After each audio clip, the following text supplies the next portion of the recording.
ఒక్కొక్కరు కాంగ్రెస్ లోకి జాయిన్ అవుతున్నారు. ఎవరి దారి వాళ్ళు చూసుకుంటున్నారు. స్వార్థ ప్రయోజనాల కోసం పక్క పార్టీలోకి జంప్ అవుతున్నారు. ఈ క్రమంలో BRS Gadwal MLA Krishnamohan Reddy party మారుతారనే ప్రచారం బాగా జరిగింది. కానీ వాటన్నిటినీ పటాపంచలు చేస్తూ బీఆర్ఎస్ వర్కింగ్ ప్రెసిడెంట్ కేటీఆర్ తో సమావేశమయ్యారు.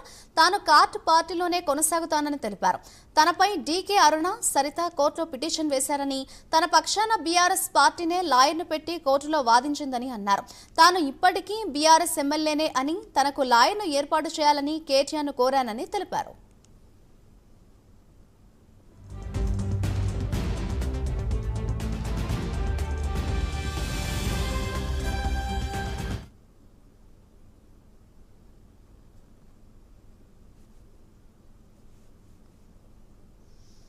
కాంగ్రెస్ పార్టీకి బిగ్ షాక్ తగిలింది. సొంత గూటికి గద్వాల ఎమ్మెల్యే చేరుకున్నారు. ఇదే అంశంపై మరింత సమాచారాన్ని మా ప్రతినిధి చందు అందిస్తారు. చందు, చెప్పండి. కాంగ్రెస్ పార్టీకి ఆపరేషన్ ఆకర్షకు షాక్ తగిలినట్లుగా అయితే తెలుస్తోంది. బీఆర్ఎస్ కు అటు గద్వాల ఎమ్మెల్యే సొంత గూటికి చేరుకున్నారని చెప్పుకోవచ్చు. ఓవరాల్ గా దీనికి సంబంధించిన డీటెయిల్స్ ఏ విధంగా ఉన్నాయి? కాంగ్రెస్ పార్టీకి బిగ్ షాక్ తగిలింది. గద్వాల ఎమ్మెల్యే బండ్ల కృష్ణమోహన్ రెడ్డి తిరిగి బీఆర్ఎస్ అభివృద్ధికి చేరబోతున్నట్టు తెలుస్తుంది. ప్రత్యేకంగా అసెంబ్లీ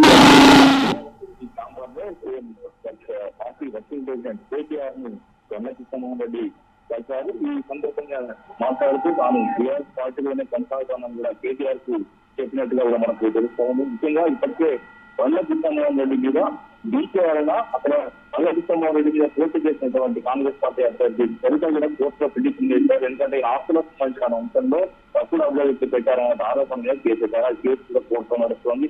అది వేస్తే మాత్రం ఖచ్చితంగా ఆయన మీద అనర్హత వేటు పడే అవకాశం కూడా ఉన్న నేపథ్యంలో ఆయన పార్టీలో కాంగ్రెస్ పార్టీలోనే చేరారు. చేరిన తర్వాత ఆ నియోజకవర్గంలో అక్కడ కాంగ్రెస్ పార్టీ అభ్యర్థి సరిత వర్గానికి అదేవిధంగా బండ్ల కృష్ణమోహన్ రెడ్డి వర్గాల మధ్య పచ్చగడ్డి వేస్తే భగ్గుమైన పరిస్థితి.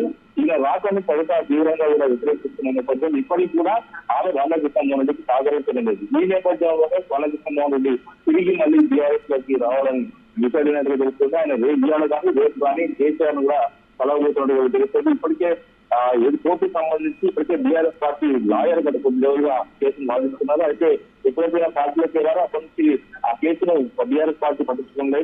ఈ నేపథ్యంలో ఎల్లుండి కోర్టులో వాయిదా కూడా ఉంది. ఈ నేపథ్యంలో పార్టీ ఏర్పాటు చేయడం కూడా కేటీఆర్ కోరినట్టు తెలుస్తుంది. అవసరమైతే లాయర్స్ కూడా తానే పిలుస్తానని కూడా కేటీఆర్ చెప్పిన నేపథ్యంలో కేటీఆర్ కూడా ఓకే చెప్పారు. ఈ రోజు కానీ రేపు కానీ కేటీఆర్ కూడా బలపీతంగా కలవబోతున్నారు. ఇంకా మరో ఇద్దరు ఎమ్మెల్యేలు కూడా తిరిగి మళ్ళీ బీఆర్ఎస్ పార్టీలో చేరబోతున్నట్టుగా తెలుస్తుంది. అందులో చేవెళ్ల ఎమ్మెల్యే బాగా యాదయ్య, అదేవిధంగా పటాన్చెరు ఎమ్మెల్యే దూరం మైపాలి కూడా తిరిగి కాంగ్రెస్ చేరబోతున్నట్టు వాళ్ళు కూడా రేపు సీఎం బీఆర్ఎస్ పార్టీ అధినేత కేసీఆర్ కూడా కలవబోతున్నట్టు మొత్తంగా చూసినట్లయితే ముగ్గురు నుంచి నలుగురు ఎమ్మెల్యేలు మళ్ళీ బ్యాక్ వెళ్ళి మళ్ళీ బీఆర్ఎస్ లో చేరబోతున్నట్టుగా మనకు సమాచారం ఉంటుంది. దీంతో కాంగ్రెస్ పార్టీకి పెద్ద షాక్ గానే ఇంతటి వస్తున్నారు. Thank you Chandu.